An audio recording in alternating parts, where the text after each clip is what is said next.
Hey peeps, for this video I will be briefly talking about 5 games, but obviously the games from the Xbox Game Pass. I've limited myself to games I have never touched before, and I will only be playing each game for 20 minutes, unless I really like it. Lastly, I'll finish off each review saying should you buy the game or not, after the Game Pass runs out. So let's just jump into it.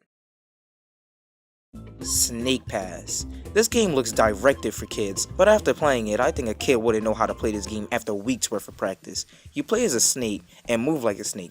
Think like a snake, feel like a snake.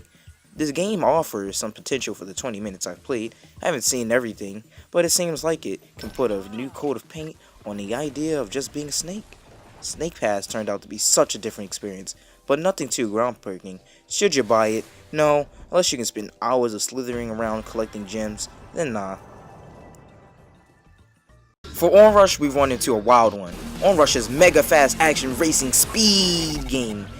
Your objective is to complete missions with your team without letting the other team completing theirs. Onrush is the Overwatch of racing games. Gameplay is focused around crashing into other players and never stop boosting. You charge up an ultimate, they go even more fast doing cool stuff. With a couple classes to choose from, you can create mayhem in your own way. This game even has loot boxes. Should you buy it? No, this game lacks fun from constant gameplay by yourself. The community doesn't seem to be that wide and active, but I still was able to matchmake fairly quickly online.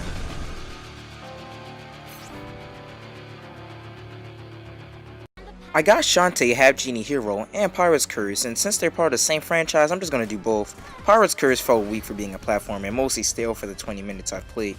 In this game, you wake up in your pajamas and see your town being attacked, so apparently you don't have powers and you whip your hair through the wave of enemies. I guess I had beat the first stage, but there was no indication whatsoever. Then the game gave me this cutscene where Shantae was taking a bath and that's when I was happy my 20 minutes were up.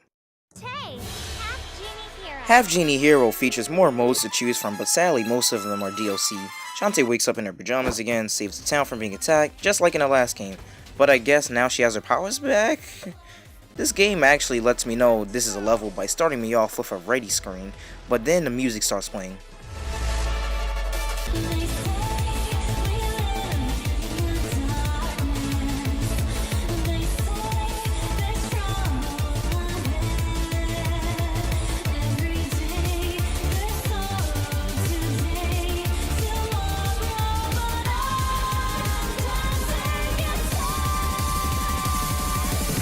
The graphics update to this game felt great and made everything feel more lively than the first game.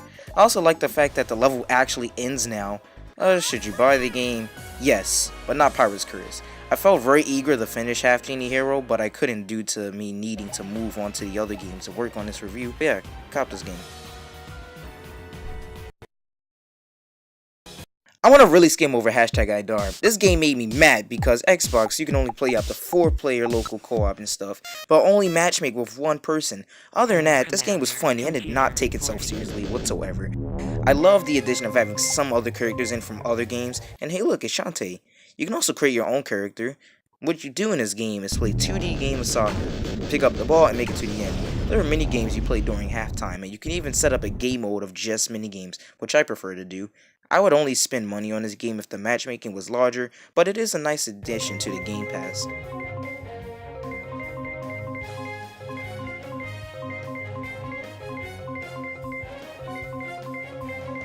Speaking of sports, I tried out NBA Playgrounds. The main impression I got from this game is that it is definitely, and I mean definitely, not related to the NBA 2K series that much when it comes down to gameplay. In Playgrounds, you're much faster and the court is way smaller.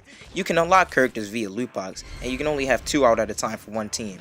I attempted to fight the bots at the hardest difficulty, and that went well.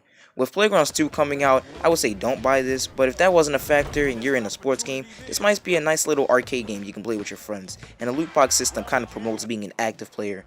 I still wish I could have played this game as Shaq though. Where's the big man baller, triple threat, with the vertical hops and nothing but net.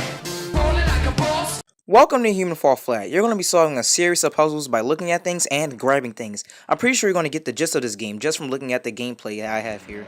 The main problem I found with this game is one thing. If you play this game by yourself, you will mainly be focusing on how to solve the different puzzles they give you. And do not YouTube the solutions at all if you're going to be playing this game solo.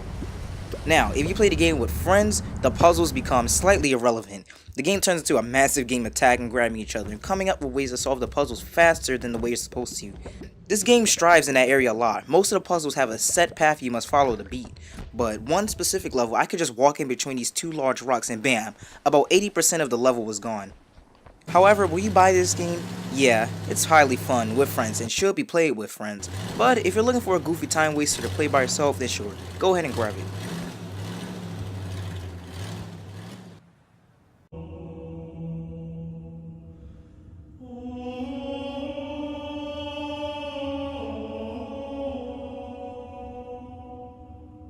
Right off the back, I can tell you, Halo Master Chief Edition cannot fall into a 20-minute playthrough to sum up this entire package you get. It comes with 4 games that are Halo 1, but they call it Halo Classic Edition, Halo 2, Halo 3, and Halo 4, even as a multiplayer mode. What I did was I booted up Halo 1 and put it on heroic difficulty and hopped in. I knew Bungie went to work from Halo to work on Destiny, and I'm so surprised that they made Destiny so boring. Halo 1 felt almost like a Half-Life game in a way. It was not about shooting guys, there was an interactive feel to the game.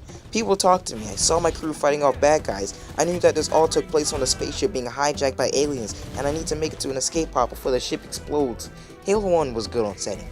What you did in this setting was shoot stuff. The shooting was fluid and I got what I wanted for 20 plus minutes I played for. I didn't get to see any new weapons besides the one you see here sadly, but it felt fine for the time I had. A neat touch was the addition to be able to switch between the old Halo's graphic style and the remastered style. I thought that was cool.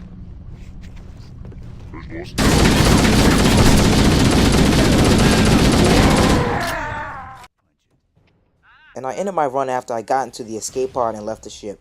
I watched a cutscene and landed on some weird bootleg Earth, and it looked gorgeous. I seriously suggest to buy this game considering that Halo 1 seems to be very promising, and you still get 3 other games to play, and a multiplayer mode, so go on, pick this game up.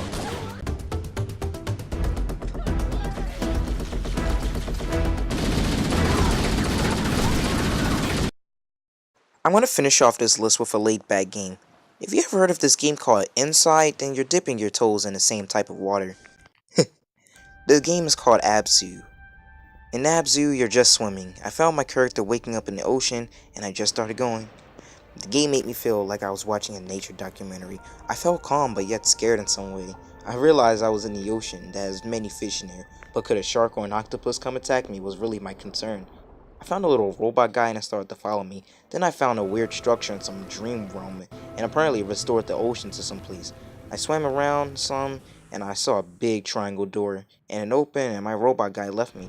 I still had like 3 minutes left, but I just ended my run there. I really want this game personally because Abzu may be able to relieve some stress that other games might not. This game is truly laid back unlike Stardew or Slime Rancher, because in order to move, I just got to hold RT and move my character with the left stick. Now, will you buy? Most likely not. I still enjoy the satisfying feeling of playing a video game but just not doing anything at all. I feel like I was uncovering a mystery while enjoying my time swimming.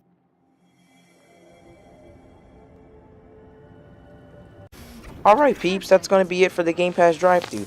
Yet again, this entire video was edited on my phone, and my computer's still taking years to come back. You know the drill. My thoughts on the Game Pass so far is that it's really got some good games in there that are really like high production value. Like Halo and Doom and Fallout 4. Games like that are in there. I guess that's just to give it more pizzazz and attention that it deserves. It's got some nice little neat indie titles in there as well, such as Shantae, #iDark. It even had Sea of Thieves in there, which was cool. I played that game for a little bit. And yeah, that's pretty much it for me.